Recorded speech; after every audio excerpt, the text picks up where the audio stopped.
ಜನಶ್ರೀ ನ್ಯೂಸ್ಗೆ ಸ್ವಾಗತ. ನಾನು ನಿತಿನ್ ಮಂಜುನಾಥ್. ಮಳವಳ್ಳಿಯಲ್ಲಿ ಒಳ ಮೀಸಲಾತಿ ವಿರುದ್ಧ ಬೃಹತ್ ಪ್ರತಿಭಟನೆ. ಒಳ ಮೀಸಲಾತಿ ಅನ್ಯಾಯವನ್ನು ಖಂಡಿಸಿ ಮಳವಳ್ಳಿ ತಾಲೂಕು ಬಲಗೈ ಸಮುದಾಯಗಳ ಒಕ್ಕೂಟದ ವತಿಯಿಂದ ದಲಿತ ಮುಖಂಡರು ಮಳವಳ್ಳಿ ಪಟ್ಟಣದ ಬೃಹತ್ ಪ್ರತಿಭಟನೆ ನಡೆಸಿದರು. ಪಟ್ಟಣದ ಡಾಕ್ಟರ್ ಬಿಆರ್ ಅಂಬೇಡ್ಕರ್ ಸ್ಟ್ಯಾಚ್ಯೂ ಬಳಿಯಿಂದ ಆರಂಭವಾದ ಪ್ರತಿಭಟನಾ ಮೆರವಣಿಗೆ ಪಟ್ಟಣದ ಪ್ರಮುಖ ಬೀದಿಗಳ ಮೂಲಕ ಸಾಗಿದ್ದು, ಸರ್ಕಾರದ ವಿರುದ್ಧ ಘೋಷಣೆಗಳನ್ನು ಕೂಗಿದ ಪ್ರತಿಭಟನಾಕಾರರು ತಮ್ಮ ಆಕ್ರೋಶವನ್ನು ವ್ಯಕ್ತಪಡಿಸಿದರು.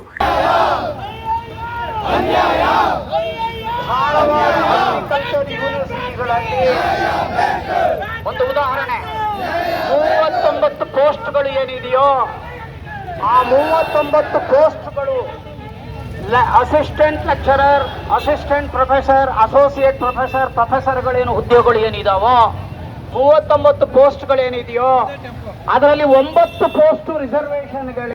ನಂತರ ತಾಲೂಕು ಕಚೇರಿಗೆ ತೆರಳಿ ತಹಶೀಲ್ದಾರ್ ಅವರಿಗೆ ಮನವಿ ಸಲ್ಲಿಸಿದ್ರು. ಪ್ರತಿಭಟನೆಯಲ್ಲಿ ಹಾಡ್ಲಿ ಸುರೇಶ್, ಮಹದೇವಸ್ವಾಮಿ, ಜಯರಾಜು, ಕಾಂತರಾಜು ಸೇರಿದಂತೆ ಹಲವರು ಭಾಗವಹಿಸಿದರು. ಒಂದು ವಾರಕ್ಕೆ ನಮ್ಮ ದಲಿತ ಮಹಿಳೆಯ ಮೇಲೆ 13 ಜನ ಹೆಂಗಸರ ಮೇಲೆ ಅತ್ಯಾಚಾರ ನಡೀತಾ ಇದೆ. ಪ್ರತಿ ದಿನಕ್ಕೆ 10 ಜನಗಳನ್ನ ಬೆಂಕಿ ಹಾಕಿ ಸುಡ್ತಾ ಇದ್ದಾರೆ ನಮ್ಮ ದೇಶದಲ್ಲಿ. ಇದು ನ್ಯಾಷನಲ್ ಕ್ರೈಮ್ ರೆಕಾರ್ಡ್ ಬ್ಯೂರೋನ ಪ್ರಕಾರ ಪ್ರಸ್ತುತವಾಗಿ ಈಗ ಹಾಲಿರುವಂತ ವಿಚಾರಗಳು. ಕರ್ನಾಟಕ ರಾಜ್ಯದಲ್ಲಿ ಇವತ್ತು ನಾನು ಸ್ಪಷ್ಟಪಡಿಸ್ಬಿಡ್ತೇನೆ, ನಾವು ಯಾವ ಸಮುದಾಯದ ವಿರೋಧ ಅಲ್ಲ, ನಾವು ಯಾವ ಸಂಘಟನೆಯ ವಿರೋಧ ಅಲ್ಲ, ನಾವು ಯಾವುದ ಪಕ್ಷದ ವಿರೋಧ ಅಲ್ಲ.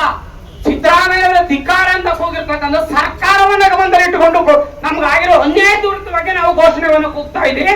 ಇದನ್ನ ಸ್ಪಷ್ಟೀಕರಿಸ್ತಾ ಇದ್ದೀವಿ.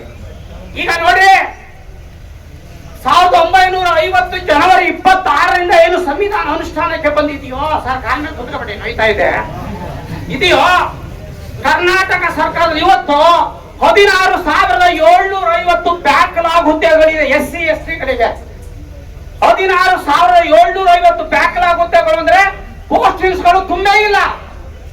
ಏನು ಸರ್ಕಾರಗಳು 50,050 ಇವತ್ತು ಸರ್ಕಾರಗಳಿದಾವೋ ಇವು ನಿರ್ಲಕ್ಷ್ಯ ಮಾಡಿಕೊಂಡೇ ಬಂದಿದ್ದಾವೆ. ಇದು ನಮ್ಮ ಸಮುದಾಯದವರಿಗೆ ಆಗಿರ್ತಕ್ಕ ಅನ್ಯಾಯಗಳು.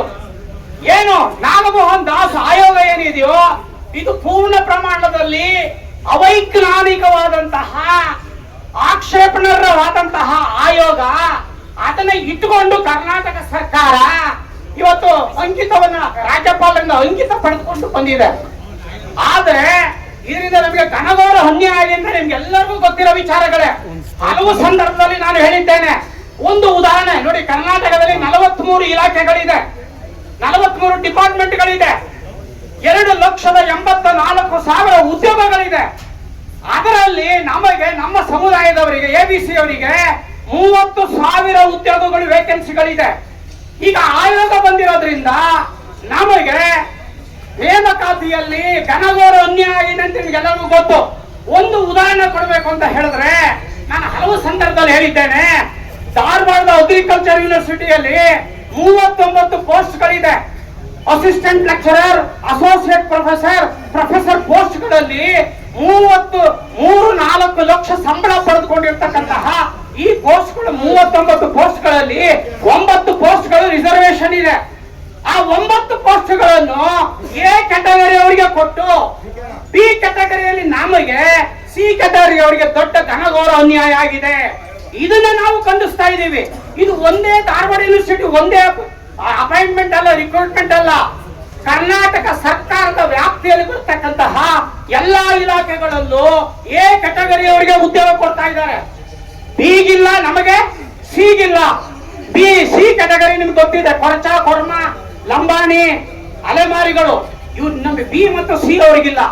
ಇದೇ ತರ ಮುಂದುವರೆದ್ರೆ ಇನ್ನು 30 ವರ್ಷಗಳ ಕಾಲ ನಮಗೆ ಯಾರಿಗೂ ಉದ್ಯೋಗ ಸಿಕ್ಕಲ್ಲ. ಇದು ಗಮನದಲ್ಲಿ ಇಟ್ಟುಕೊಳ್ಬೇಕು. ಇದೇ ರೀತಿಯ ನಿರಂತರ ಅಪ್ಡೇಟ್ಗಳಿಗಾಗಿ ನೋಡ್ತಾ ಇರಿ ಜನಶ್ರೀ ನ್ಯೂಸ್.